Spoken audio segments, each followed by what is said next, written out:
बंगालच्या उपसागरात कमी दाबाचा पट्टा निर्माण झाल्यामुळे याचा परिणाम म्हणून उत्तर महाराष्ट्रात खास करून नाशिक जिल्ह्यात पाऊस आणि गारपिटीचा हवामान विभागाने अंदाज वर्तवलाय।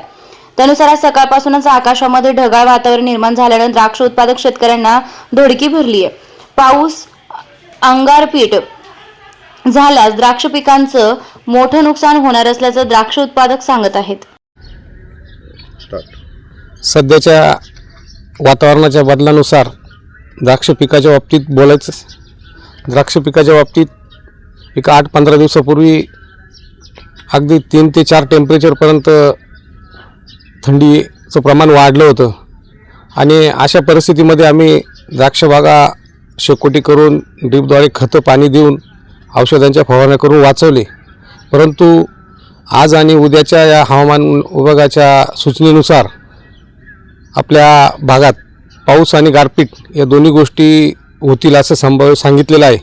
आणि असं काही उद्या जर गारपीट आणि पाऊस जर आला तर आसमानी संकटामुळे द्राक्ष बाग नक्कीच आमचे वाचणार नाही अशी भीती आमच्या मनात तयार झालेली आहे।